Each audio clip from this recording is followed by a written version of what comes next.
When I'm arguing with people about content, I always try to make the distinction. Best or favorite? Is it actually like the greatest, or do you just personally like it the most? Like, for a little while, when I first started listening to rap, Lil Wayne was my favorite. And I also just so happen to think that he was the best. Honestly, for a minute, Lil Dicky was my favorite rapper, which I know is crazy, but I also knew that he wasn't the best. Quadeca was my favorite rapper for a little bit, and most of you don't even know who that is. And when Kendrick Lamar dropped To Pimp a Butterfly, I knew it was probably the best thing I'd ever heard, but I was also a freshman in college, so naturally, Drake was still my favorite rapper. Ew! But today, we're talking about my favorite rap album ever, which also happens to be what I believe the best rap album ever. From the vocal performances, the instrumentals, the themes, to the storytelling, the creativity, like it's gonna be what the kids call glazing, I think. I'm almost 30. But before we get into the album, I know I don't usually do this, like get really personal. The show's called Derapy. But my wife left me like this crazy voicemail, and I was hoping you guys could help me figure out like what she's saying. I know this is like such a weird thing to share, but just listen to this and let me know what you would do if your wife left you a voicemail like this. You motherfucker, you a hoe ass nigga. I don't know why you trying to go big, nigga. You ain't shit. Walking around like you God's gift to earth, nigga. You ain't shit. You ain't even buy me no outfit for the 4th. I need that Brazilian wavy 28-inch. You playing? Derapy. The very first song on this album sets the stage for the rest of the album's stories and themes perfectly. You can tell a lot about an album's direction and tone from its first track. Some artists like intro tracks that are mostly instrumentals or somebody talking or they're like a minute long. Kendrick gets straight into the classics. Unlike Good Kid Mad City even, which has the Shireen bit, Damn with the story about the blind woman, or Mr. Morale, where you get the, one second. I hope you find something. We don't get any of that. All right, we get straight into the bangers from the jump.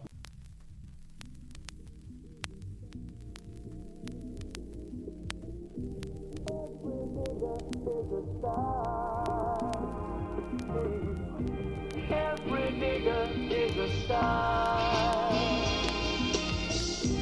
Every nigga is a star. So this bit is sung by this old Jamaican singer who set out to reclaim the N-word before it was hip. Kendrick will talk about this in detail much later in the album, but from the jump, we have a sung section that discusses duality. The N-word, Say it. being juxtaposed with a star, someone of high status and prestige, is similar to the relationship between the words big and small, a pimp and a prostitute, or a caterpillar and a butterfly. Every nigga is a star. Every nigga is a star. Who will remind that you remind? Every nigga is a star. Hit me.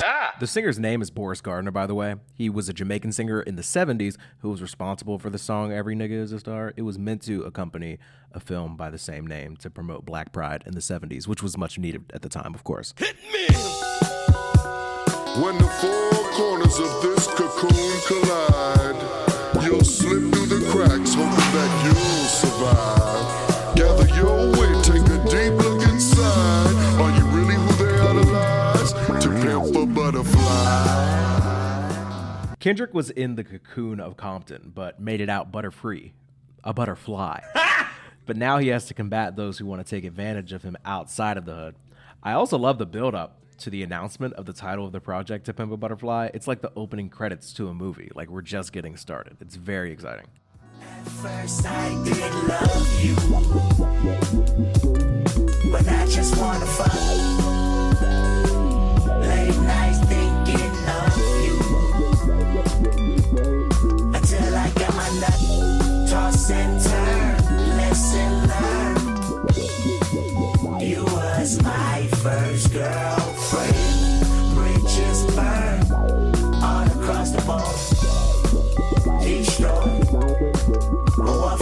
This is one of the most underrated Kendrick hooks in my opinion. I remember the first time I listened to this through headphones while my wife was home, and like I always sing this part like so hard, and she did not get the context at all. Like she was probably just hanging out in our bedroom and just heard me out of nowhere like, at first I did love you. Derek, are you talking to me? But now I just want to fight. What is going on? And she was probably like, who are you talking about? But nah, Kendrick is talking about his introduction to stardom and his relationship to rap music. Babe. This is the first but won't be the last time I compare myself to Kendrick. He talks about his love of rap and the art, and then how as soon as he got some fame and money, he's like, yeah, I'm just trying to exploit these talents for women and money and fame. What does this have to do with you? I can't relate. But like, I made hundreds of podcasts that nobody listened to simply because I just loved doing it. I wasn't super worried about how many people were listening to it. I was literally just doing it like for the love of the game. But then the moment the show started popping a little bit, like I really had to check myself, like who and what am I doing this for? Now, obviously Kendrick and I are way different. He was nominated for like a bunch of Grammys of Good Kid, Mad City. I just got like a couple thousand subscribers, but like potato tomato. You are not him. Kendrick also ends this section by saying he burned bridges, like, you know, bridges burned all across the board, destroyed, but what for? So a lot of his relationships that he had in Compton died as he rose to success. And he's like, what did I even do all this for? I have an idea. When I get signed, homie, I'm acting fool. Hit the dance floor, strobe lights in the room. Snatch your little secretary bitch for the homies. Blue-eyed devil with a fat-ass monkey. I'ma buy a brand new Cuddy on Vows. Truck the hood up 2 times, do slow. Platinum on everything, platinum on wedding ring. Married to the game at a bad bitch shows. When I get signed, homie, I'ma buy a strap. Straight from the CIA, set it on my lap. Take a few M16s to the hood. Pass them all out on the block, what's good? I'ma put the cop to swap me by the White House. Republican run up, get socked out. Hit the press with a Cuban link on my neck. Uneducated, but I got $1 million check like that. Now, this all sounds bonkers because we're from the future and we know how Kendrick would ultimately turn out to be. But he actually said in an interview that this was one of his favorite songs that he recorded for the album because these are real thoughts that he actually had when he first started getting money. He was like, this is exactly what I'm going to do. When I get signed, I'm going to act a fool. Kendrick immediately starts talking about like all the things that would make him seem like a powerful, successful, wealthy man. Like, I'm going to be bouncing around, dancing with strobe lights going off in the room. I'm going to smash on a secretary type girl. Blue-eyed devil with a fat ass monkey is definitely what I would say I was looking for if I currently had like a dating profile, because that is hilarious. A lot of people talk about like what they would do if they hit the lottery or if they came into a bunch of money. Kendrick's idea of like what he would do is like extremely creative, like stuff that you would never expect to hear. Like, I'm gonna buy guns from the CIA and drop off a bunch of M16s in the hood. I'm gonna have a Compton swamp. Swamp? I can't even say it. I'm gonna have a Compton swap meet right outside the White House. Dude's talking about like knocking out Republicans. Dude, just go buy a house. I do like the end of this verse because he says uneducated, but I got $1 million check like that, which I think is like very, very cool. Not cool because it's cool to be uneducated, but like it's like a really cool way to establish kind of the conflict on the album. He's like, yeah, I just got $1 million, but I'm also like relatively uneducated, and this also makes me a prime target to be pimped. Why'd you say it like that? Honestly, this refrain that's coming up is literally my favorite. Like, it's just stuck in my head rent free, especially the past couple weeks since I've been thinking about talking about this album. Every time I see a black person online like spending recklessly, this kind of goes through my head like Uncle Ruckus or something. Like, I just have like a trigger moment. But also, like, I'm not the most like fiscally responsible human being ever. So every time I'm thinking about buying something that I don't need or like the timing is off, I'm like, We should never give, we should never give. Niggas money go back home, money go back home. We should never give, we should never give. Niggas money go back home, money go back home. so we should have never gave you niggas money was a phrase that was from this Rick James sketch on the 2004 episode of the Chappelle Show, which I think is appropriate because Chappelle also infamously turned down $50 million because he had some conflicts with the people that were offering him the money to stay on the show. Dave Chappelle talked openly about how the more money that you are in line to make, the more people will try to get in and influence you, control you, try to take that money from you, and it was just a situation that he didn't want to be in. There's also this line from Ab-Soul in 2014, which was probably around the exact time that Kendrick was writing this album, where he literally says in his song Tree of Life, "You should have never gave us niggas money. We coming for everything." You know what I mean? Kendrick and Ab-Soul are tight, so he's probably making a reference to both of these things at once. Kendrick's been known to do that here and there. So the hook repeats again. At first I did Then we get a very cool contribution from the one and only Dr. Dre, a Kendrick Lamar mentor, somebody he's also from Compton, and somebody who is known as a prominent mainstay in West Coast hip hop. But what for? Yo, what's up? It's Dre. Remember the first time you came out to the house? You said you wanted a spot like mine. But remember, anybody can get it. The hard part is keeping it, motherfucker. What you want? You a house, you a car, 40 acres and a mule, a piano, a guitar, anything. Say my name is Uncle Sam on your dog.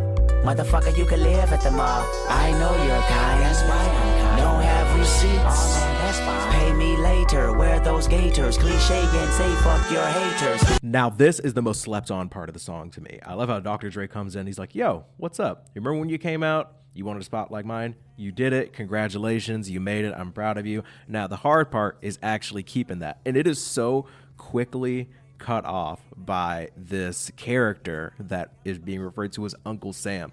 And he like jumps in immediately. He's like, what do you want? A house? A car? 40 acres? Mule? Piano? Guitar? The piano guitar is like basically what do you need in order to continue making money so that we can take it from you? Do you want a house? Do you want a car? It's like the exact antithesis of what Dr. Dre is trying to speak to him. He's like, hey, you did a good job. You made it. The hard part is keeping it. And literally, immediately after that, it's like, here's all the ways you can absolutely ruin your life. Another really slept on bar here is, I know you're kind. That's why I'm kind. So he's specifically saying, like, look, we've seen this before. Young black artists blowing up, getting money. That's the reason why I'm coming to you, and like you specifically. That's the reason why you are being targeted. And it's like, yo, don't worry about keeping receipts. Everything's fine. You can pay me later. Wear those gators. Cliche. Say fuck the haters. It's like literally buy in to all these things that make a typical rap artist. So at the end of the day, if you aren't filing on all of this stuff, then we're going to destroy you via the Internal Revenue Service. It seems like on the nose now because the album has been out so long, but I feel like because it's kind of ran through so quickly that it can be easily missed. And I just love it. It's incredibly artful. I think that it's like such a unique way to describe the American dream and the infatuation kind of with the idea of becoming successful, what that looks like, what that feels like, the things you're supposed to buy, the things you're supposed to do without really thinking about the long-term consequences of it. I can see the bottle in you, I can see the dollar in you.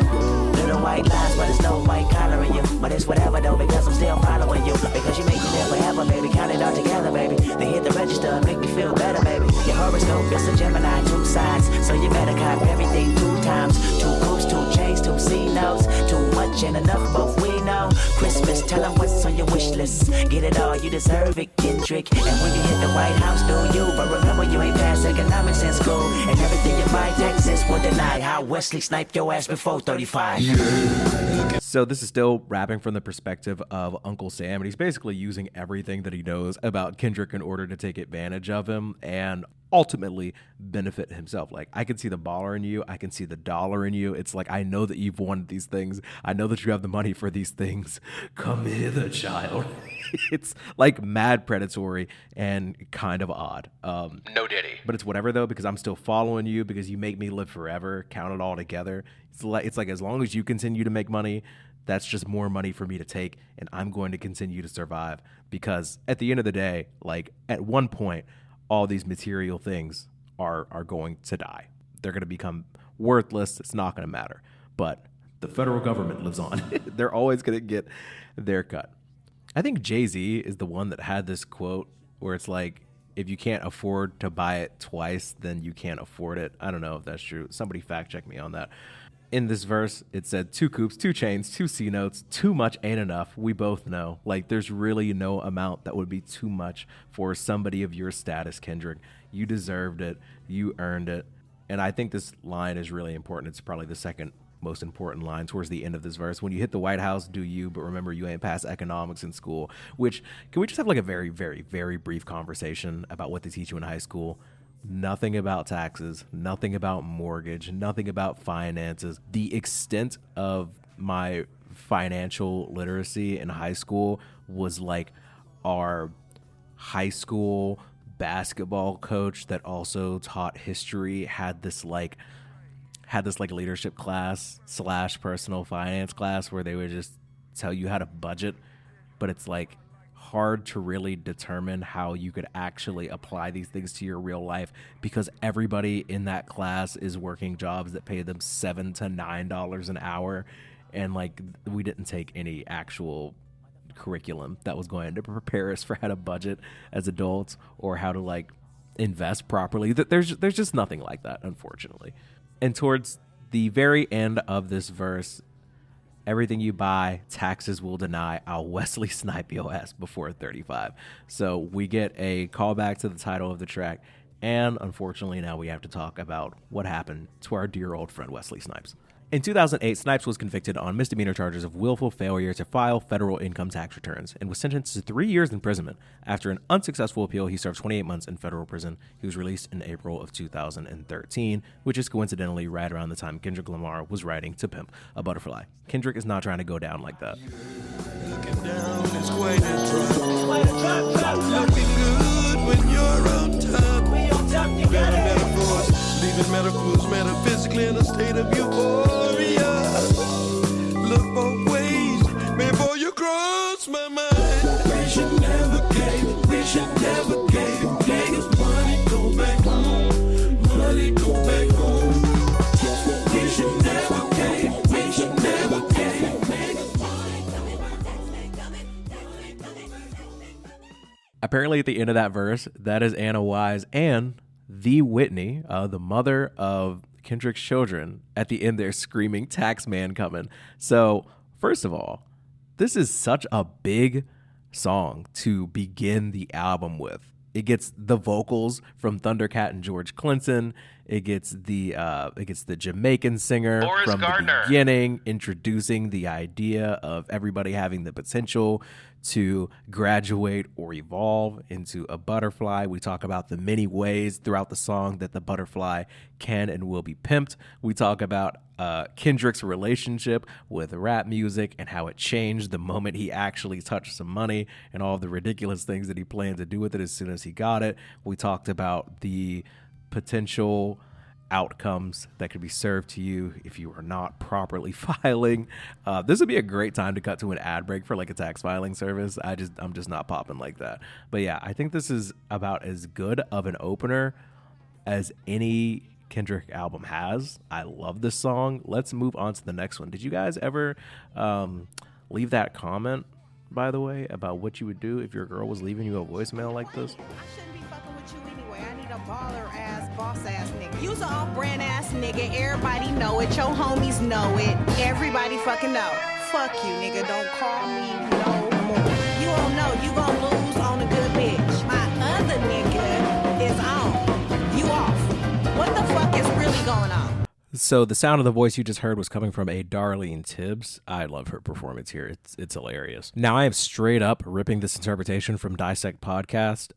If that happens anymore, I'll do my best to let you know. And if not, my editor will. It's my duty. This woman is snapping at Kendrick because she has all these high expectations of him. She wants him to spin, impress, show that he's the man. And it's one of the lures of capitalism. I love how it's mentioned, you didn't buy me an outfit for the 4th.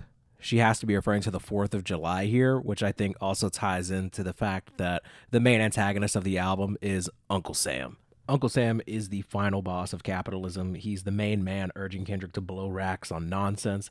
If Uncle Sam is the pimp in this situation, this woman is one of his prostitutes sent to antagonize Kendrick into spending recklessly.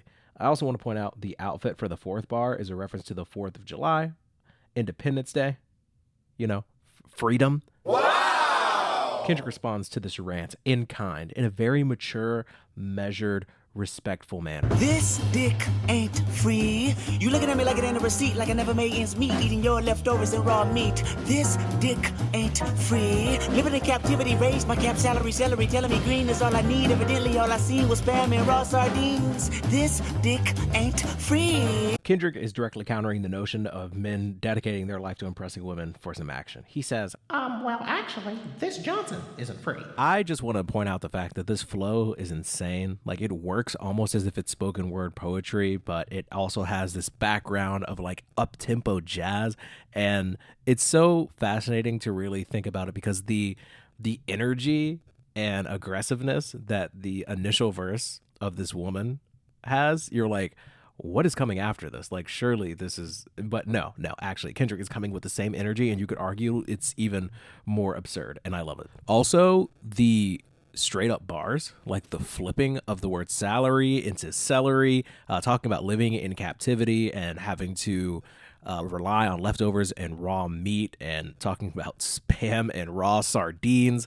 He's like, I've been through enough. We've worked hard enough. I'm not going to continue to push and pray and do everything I can to continue trying to achieve what others think I need to achieve. The goalposts continue to shift. We are not forcing ourselves into any more free labor. This thing ain't free. I mean, baby, you really think we could make a baby name Mercedes without a Mercedes Benz and 24-inch rims, 5% tint and air conditioning vents? Hell fucking no, this dick ain't free. I need 40 acres and a mule, not a 40 ounce in a pit bull. Bullshit. Matador, had a door knocking. Let him in. Who's that? Genito's best friend. This dick ain't free. Pity the food that made the pretty and you prosper. Titty juice and pussy lips kept me obnoxious, kept me up watching pornos and poverty. Apology, no. Watch you politic with people less fortunate like myself. Every dog has his day. Now doggy style shall help. We cry together foreshadowing? I love the fact that Kendrick points out that people used to name their children after things they can't afford. Kanye, I believe, also did the same thing on an album of his as well. It's just like another one of those things where like people are constantly lusting and craving these bigger, flashier things, and they can't do it, but they want to name their kids after these things that they want. They're like, I don't have a Mercedes, but I do have a Mercedes. She's my daughter. She got a B in science class. That's not the same thing. Kendrick also alludes to the 40 acres and a mule tale, which is kind of, it's a sad one, but I think it's important for us to go through because he's mentioned it twice now. Long story short, after slavery, Abraham Lincoln promised a bunch of African Americans 40 acres and a mule, and then Abraham Lincoln got killed. And then our boy Andrew Johnson came in and was like, psych, actually, we don't like black people. That was just one weird guy with a big hats idea. We're going to give all of this land back to Confederate slave owners. So, yeah. Psych! Takesies backsies actually do apply, and we hate black people. Shout out the federal government. Please leave a comment if this is your first time hearing of the federal government promising African Americans like a fair shot at prosperity, only to completely renege takesies backsies that shit as soon as another president took office. Please let me know if this is your first time hearing of this. Or if the first time you heard about this was because of Kendrick Lamar's To Pimp a Butterfly. I think that, you know, our public school system is failing us, but that's a totally different conversation for another day. Anyways, this rhyme scheme goes incredibly hard, I fear. So we go from 40 acres and a mule to 40 ounce and a pit bullshit. Matador had the door knock and let him in. Who's that? Like, come on, bro. Come on. Like, just on like a raw technical skill level when it comes to rapping, Kendrick's like top tier. Like the instrumental is already insane. Like the storytelling, the themes of the album is already insane. But like just on a raw level, you could have no instrumental. He could be saying whatever he wanted. That man flowing. He's sliding. Also, this was another thing that was brought up in Mr. Morale and the Big Steppers. My editor might bring it up or somebody will comment on it. But he also mentioned Pitbull Terriers in Mr. Morale and the Big Steppers. And he's mentioning them again here, which makes me think there's no such thing as a coincidence when it comes to Kendrick Lamar albums. I also think that the Matador part is literally him referring to the 40 acres and a mule. Because, you know, Matador, you hold up like the red thing, you swing it, the bull runs at it. And like Kendrick is basically the raging bull. He's upset. Black people are upset. They promised things. They took it away. Matador. You get it? I get it. I'm sure you get it. I don't get it. This dick ain't free. Matter of fact, I need interest. Matter of fact, it's 9 inches. Matter of fact, see your friendship based on business. Pinching, more pinching, your pinching. My consensus been relentless. Fuck forgiveness, fuck your feelings, fuck your sources. All distortion. If we fuck, it's more abortion, more divorce, course and portion. My check with less endorsement left me dormant, dusted, doomed, disgusted. Force away, fuck you, figures and more shit. Porcelain pipes, pressure, busting twice. Choices devastated, decapitated the horseman. Oh, America, you bad bitch. I picked cotton and made you rich. Now my dick ain't free. I'ma get my Uncle Sam to fuck you up. You ain't no king. Kendrick believes he deserves more. He wants interest. He doesn't just want you to pay for his work, but you got to pay for that struggle we done made up to him on. And What is this accent? Why are you doing that? He talks about America's greediness when it comes to his earnings by mentioning the pension of pensions and percentages and such. Now, there's a ton more packed into this last barrage of bars, but I'll just cover the highlights. When he says, fuck your sources, all distortion, if you fuck, it's more abortion, I think he's talking about the media trying to fuck him. It not working, and then them, like, aborting the mission. Just a theory. Divorce courts allude to the failure of relationships, which obviously discourages healthy relationships, leaving people dusted, doomed, disgusted. That's alliteration. Wow! He ends up saying America is a bad bitch. Isn't it? I picked cotton and made you rich. Nah, but that game free. Like, now that we've struggled so much, you can't fuck with us for free. And I love how this track ends, confirming the relationship between Darlene Tibbs' character, who may be Bad Bitch America, and her pimp Uncle Sam. She says she's going to get Uncle Sam to mess Kendrick up while saying he isn't a king, which perfectly transitions into the next song, King Kunta. Is this the most effort you've ever heard put into an interlude? Is it the perfect transition from the first to the third song? Does it almost make you forget that the second song on the album is an interlude for some reason? Seconds, huh? Anyways, whatever. The song is lit. I never skip. 10 out of 10. No notes. King Kunta is next. I got a bone to pick. I don't want you monkey mouth motherfucker sitting in my throne again. I'm mad, but I ain't stressing. True friends. One question. The production from Terrace Martin and Soundwave, goated. Starting off the song with I Got a Bone to Pick, tough. Calling the ops monkey mouth motherfuckers is insane. I've never heard anybody say anything like that. It's not nice. I really like the tone of I am mad, and we also get an ad lib affirming that he is in fact mad, but he's not actually stressed. Honestly, I feel the same way about my podcast, you know? Oh, bro. Sometimes I hear other people talking about how they have the best podcast in the world. We do not care. I'm not stressed, but I am mad. Kendrick just got that tone of like, look, I'm not worried about it, but if you don't shut your skin tone, chicken bone, Google Chrome, no home, flip phone, this on, ice cream cone, garden gnome, extra chromosome, metronome, dimmadome, genome, full blown monochrome. Bitch, where you and I was walking. Now I run a game, got the whole world talking. King Kunta, everybody wanna cut the legs off him. Kunta, black man taking no losses. Oh yeah. Bitch, where you and I was walking. Now I run a game, got the whole world talking. King Kunta, everybody wanna cut the legs off him. When you got the yams. What's the yams? Bro, talking about a Kendrick Lamar album is like going through AP English Lit or something. So Kunta Kinte was a fictional 18th century black slave featured in Alex Haley's best-selling novel, Roots, The Saga of an American Family. Now, it's important to mention that King Kunta is kind of like a play on words. Also, there's obviously the oxymoron of King Kunta. Kunta is literally Kunta Kinte. Kunta Kinte. Wow, I was so close to saying that like a slave. Kunta Kinte. He was a slave, but King Kunta kind of puts him in a completely different light as a king. If you don't know what an oxymoron is, it's like if somebody says you're pretty ugly. That's the is being cool as hell also an oxymoron? This hook asks a rhetorical question that is kind of going to come up later, like much later in the album. He's like, where are you when I was walking? Now I run the game, got the whole world talking. King Kunta, everybody want to cut the legs off him. Kunta Kinte, in his own story, actually had his foot cut off because they wanted to make sure that he could not escape the plantation. Kendrick Lamar, in his role as King Kunta, not only does he not have his foot cut off, he's literally running the game. So it's a little bit of play on words, a little bit of tongue-in-cheek and that. And he's basically asking, where were you when he was just walking? I don't know, man. I was like in high school or something. But I believe that Kendrick is kind of equating his childhood to a place where he felt trapped, essentially, like he was in a plantation of his own. He felt like it was difficult for him to escape, and he basically felt like he was trying to move and navigate the world with a similar disadvantage. Not like to the level of a literal slave, but he had a problem with the mobility of his life. But now he's running the game. I think it's a pretty sick hook. Very catchy. Very groovy song. Now we gotta find out what the yams are. Kendrick's gonna try to explain it. If you don't get it, I promise I got you. The yam is the power that be. You can smell it when I'm walking down the street. Oh yes we can, oh yes we can. I can dig rapping, but a rapper with a ghost rider. What the fuck happened? Oh no.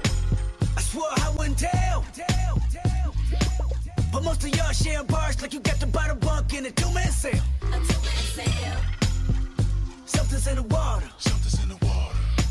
And if I got a brown nose for some gold, then I'd rather be a bum than a motherfucking bum. Oh, yeah. The yam is a metaphor for authenticity. This line alludes to Ralph Ellison's Invisible Man, where this dude is walking through New York and he smells the yams that remind him of where he came from, which was like the South, his true self, so to speak. The yam is also significant in African culture. Certain communities in Africa would determine a person's like prestige by their yam yield. What?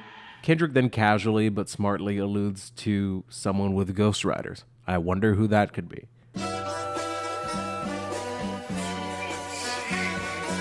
He says, y'all are sharing bars like you got a bottom bunk in a two-man cell. He ends the verse by saying he'd rather basically be a bum on the street than compromise his integrity by doing something like that. Based. Then we get another very funky hook before going into another verse where the yams represent something completely different. When you got the yams, the yam brought it out of Richard Pryor. Manipulated Bill Clinton with desires. 24/7, 365 days times 2. I was contemplating getting on stage just to go back to the hood, see my enemy and say, oh yeah. The yams also mean you have power and clout. They give you resources and drive to do things that you couldn't do before. Kendrick brings up how the yams had Richard Pryor wilding out and how they also had Bill Clinton acted up. Sharing this with you all because it was the first thing that Genius mentioned, and I just think it's really funny to mention these two things specifically. Richard Pryor apparently set himself on fire. Why? After doing cocaine, which I just learned that. I just learned that today. What about being high makes you think that it's cool to light yourself on fire? I don't know. Richard Pryor would be huge on TikTok today. Bill Clinton, as you all know, notoriously got some from Miss Lewinsky back in the day. He also lied about it under oath, which is just, Not nice. just lame. It's just not a nice thing to do to your wife. But, yams will do it to you. The yams are sweet and warm and inviting and can corrupt men in the White House or the trap house, apparently. I guess you could say that these men were, conflicted. Misusing their influence. Kendrick says he thought about taking a break from his success just to go back to Compton and flex, which is really funny, man. Like, imagine you're just now ascending. You're, like, literally reaching your peak, and all you want to do is go back home and be like, look! Look! I'm winning. After this, we get another hook and then the final verse of the song where Kendrick reiterates that he is, in fact, that guy. I was gonna kill a couple rappers, but they did it to themselves. Everybody's suicidal, they didn't even need my help. This shit is elementary, I'd probably go to jail if I shoot at your identity and bounce to the left. Stuck a flag in my city, everybody screaming Compton. I should probably run from mayor when I'm done, to be honest. And I put that on my mama and my baby boo too. 20 million walking out the court, baby, whoa, whoa. Oh yeah, fuck the judge, I made it past 25, and now I was a little nappy-headed nigga with the world behind him. Life ain't shit but a fat vagina, screaming, Annie, are you okay? Annie, are you okay? Limo tinted with the gold plate, straight from the bottom, Mr. Belly of the beast, from a peasant to a prince to a motherfucking king. Oh yeah. Kendrick says he was going to kill a couple rappers, but they did it to themselves. And he smartly uses a Jay-Z line to say rappers are committing career suicide, trying to compete with him using ghostwriters, while he blatantly rips a line from Jay-Z. They're cool, of course, so it's okay. I'm pretty sure he talks about how they had a conversation after he dropped the Control verse, which is an episode for another day. Crazy coincidence with the shoot at your identity and bounce to the left line, considering in 2024, Kendrick would in fact shoot directly at Drake's identity and then say, step this way, and it would forever change this man's career. Kendrick then references Malcolm X with his line, 20 million walking out the court. Malcolm X once said in a famous speech of his, and the presence of 20 million black people in America against their will is a living witness, a living testimony of the crime that Uncle Sam committed, your forefathers committed, when our people were brought here in chains. The Uncle Sam name drop means this is definitely what Kendrick was referring to. He was definitely still in his savior era, talking Malcolm X, talking about becoming mayor, pulling up to the White House, wishful thinking. He ends the verse by saying he really started from the bottom. Like, he actually started from the bottom. Straight from the bottom, from the belly of the beast, from a what? Today, Junior? From a peasant to a prince to a motherfucking king. I love the theme of this song, the elements of funk, catchy hook, the historical references are appropriate, but there's also the modern day relevance of being the king of rappers, calling out people for ghostwriting, and discussing his feelings of responsibility while peppering in the temptation to kind of fuck around like Richard Pryor and Bill Clinton. Great song, 10 out of 10. Let's listen to the outro.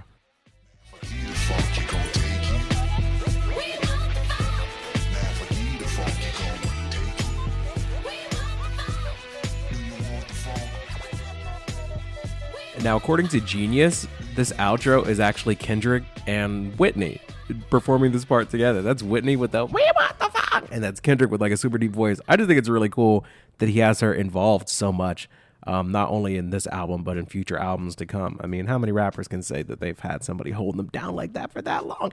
Anyways, let's move on to Institutionalized. It will likely be the last song that we talk about today. But yeah, I think that this song is super slept on. Like, a lot of people love King Kunta. I think that this song is, there's like a really, really funny underlying story to it. I'm yapping too much. Let's just get into it. What money got to do with it? When I don't know the full definition of a rap image. I'm trapped inside the ghetto and I ain't proud to admit it. Institutional lies, I keep running back for a visit. Hold up. Get it back. I said I'm trapped inside the ghetto and I ain't proud to admit it. Institutional lies, I can still kill me a nigga, so what? I love how concrete the concepts are for these songs, and I love how Kendrick addresses the themes directly, but in unique ways.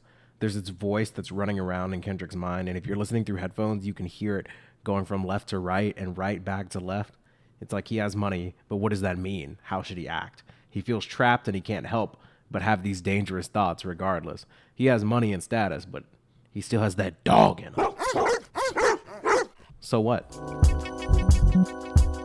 If I was the president, I'd pay my mama's rent, free my homies and them, bulletproof my Chevy doors, lay in the White House and get high, Lord.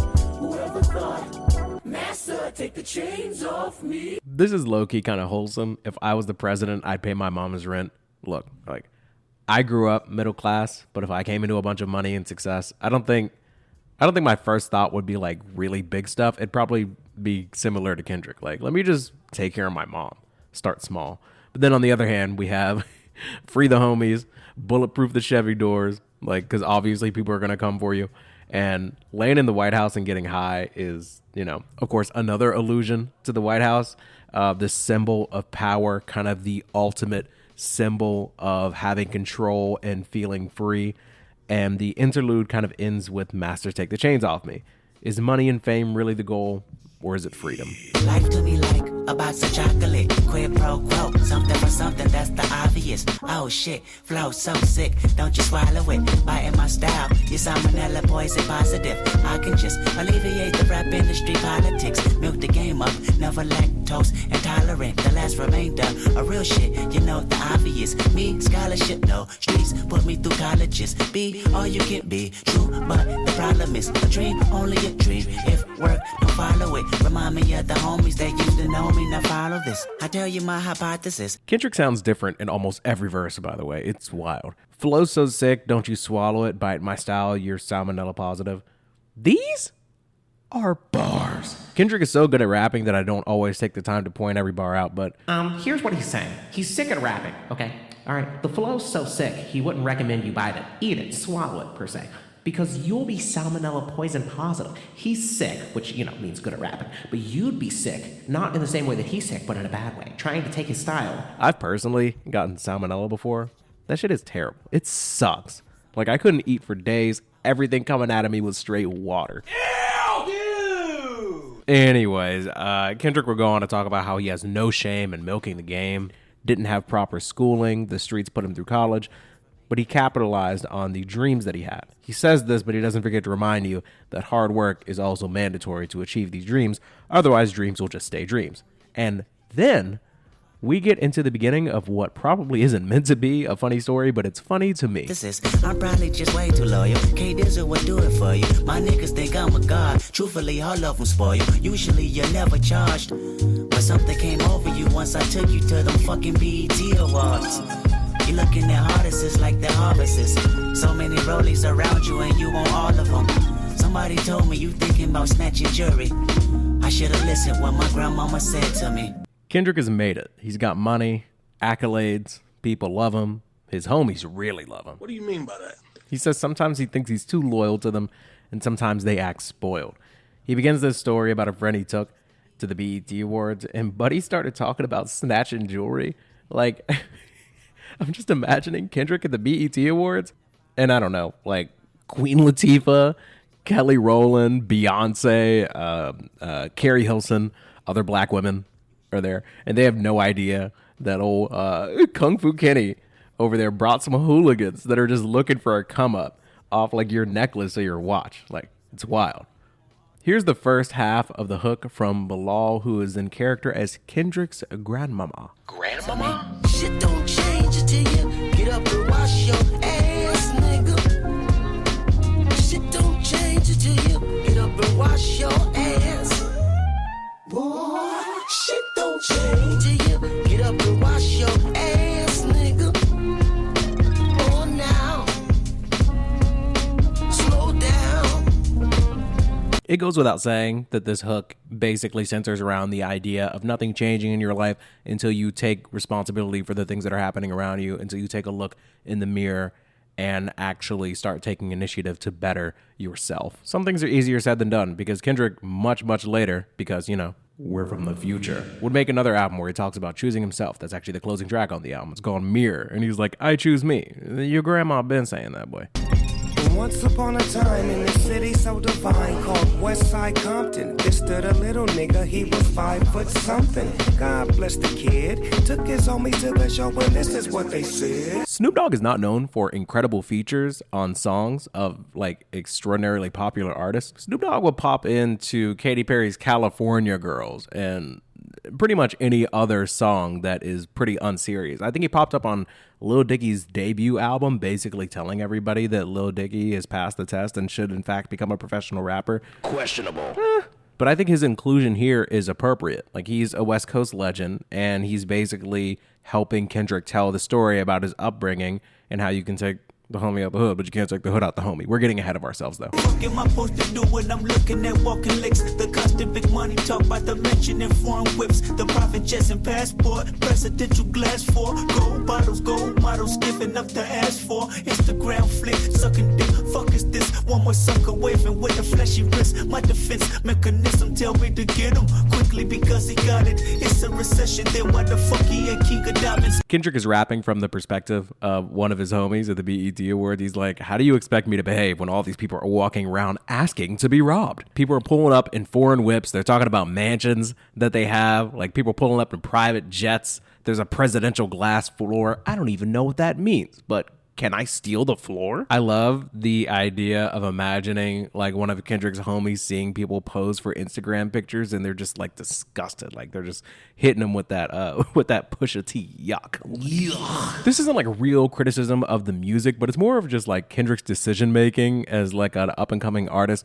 Is it really responsible to bring people that are still struggling financially to award shows where you know people are going to be looking like crazy rich? Like, Kendrick should know these people better than anybody because he's probably getting them flown out to these places and he probably grew up with them. It's like, you have to kind of know what their attitude, what their mentality is like before you bring them to one of these award shows. Like, I understand why he's upset and clearly embarrassed enough about it to put it into a song of his, but like outside of the music, just like on a human level, not a great idea. Like, he's rapping about like how their defense mechanisms are kicking in, like they're in fight or flight mode, like they're thinking about how to survive, they're worried about what they're gonna eat next week. Like, these are not the type of people that you should have at award shows.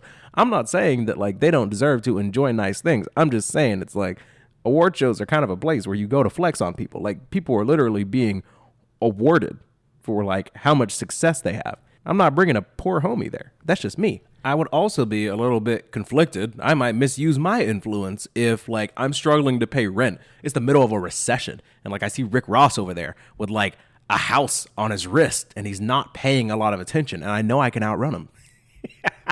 Fuck He a king of diamonds. No more living, boy. Meet my 4-4. When I see him, put the per diem on the floor. Now Kendrick know they your co-workers, but it's gonna take a lot for this pistol go cold turkey. Now I can watch on the TV and be okay. But see, I'm on the clock once that watch landing in LA. Remember, still from the rich and giving it back to the poor. Well, that's me at these awards. I guess my grandmama was warning the boy. She said, no more living poor, meet my 4-4. When I see him, put the per diem on the floor. These are bars. Just to make sure you're keeping up, a 4-4 is a pistol. What your gun sound like? These motherfuckers are contemplating armed robbery at an event that is on live television. Per diem obviously refers to seizing the day. And he's like, we can seize the day by seizing these rappers' property. And they talk about how they know that they're Kendrick's co-workers, but it's going to take a lot before their pistol goes cold turkey. Dark meat. Like, they have a lifestyle. They have bad habits, and it's going to be a while before they can, get to the bottom of that, reach the level of therapy where you no longer feel the need to rob people at a award show. And I also like how this must have been like really difficult. I don't know if he's ever performed this song live, but now I can watch on the TV and be okay. Ooh, but I see I'm on the clock once that watch land in LA. Wow. So it's like, it's one thing to see rich people on TV and in media, but it's another thing to like be with them and they are like actively flexing it. Blinding you with their eyes. I recognize the urge. And they talk about how stealing from the rich and giving it back to the poor, that's basically us at these awards. You know what? We're doing a good thing. We're out here like Robin Hood in this bitch. We're all about redistribution here. We're not trying to take from people that don't deserve to have these things taken from them. Like they didn't work, to have these nice things that they have. But yeah, this has to be a lot for a young Kendrick to deal with. You blow up, you're trying to put your homies on, show them the life, and they're over here trying to run game on these poor, unsuspecting celebs. Tough out here.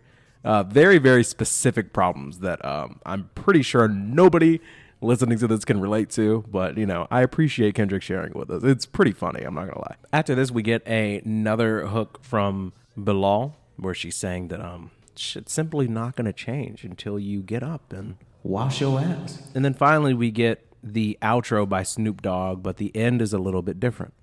Once upon a time in the city so divine called Westside Compton, this stood a little nigga, he was 5 foot something.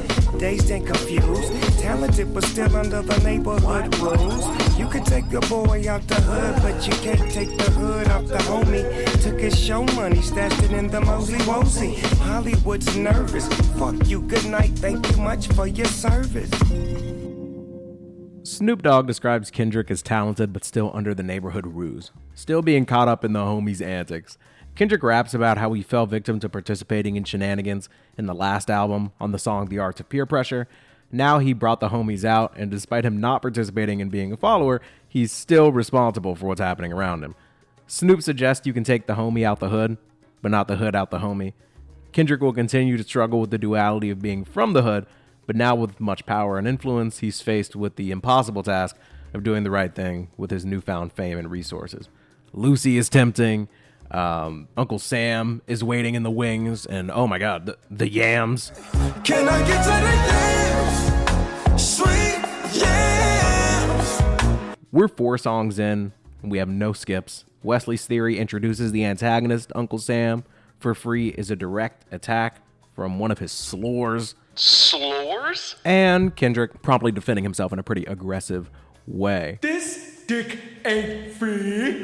King Kunta is Kendrick claiming that he's on top, and Institutionalized discusses how his homies are also in the mix, potentially holding him back, and they are simply a sign of where he came from and what is still deep within him. It's been almost 50 minutes, and we're only 4 songs in. Let me know if you want more. Tell me what I missed. Please leave a comment letting me know which of these 4 are your favorite and which song you can't wait for me to get to. I've spent days on this. I've spent probably dozens of hours on it, and YouTube is not going to pay me anything for it. So if you want to support the show, please consider becoming a member. It's literally $1. In our next episode, I'm actually going to be reviewing your music. Yes, your music. All you have to do is become a member, join our members only Discord, and post your music there. It's literally 3 steps, cost $1. I will review it.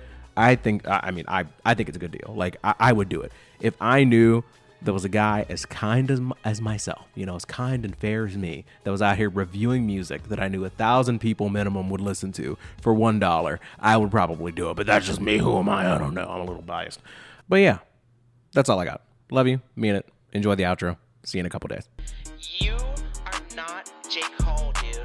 Tired of being nice, switch it up like Walter White, man. Telling me to relax, I do the opposite, get hype, man. Growing up a nerd, a geek, a freak, a loser, virgin, and a burden, but I'm turning into something y'all don't recognize.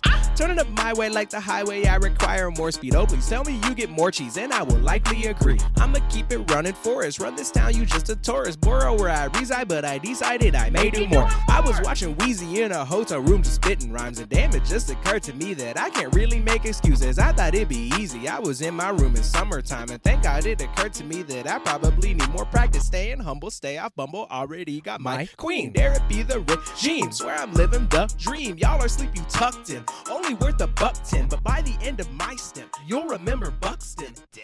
And I'm never finished, do this shit till I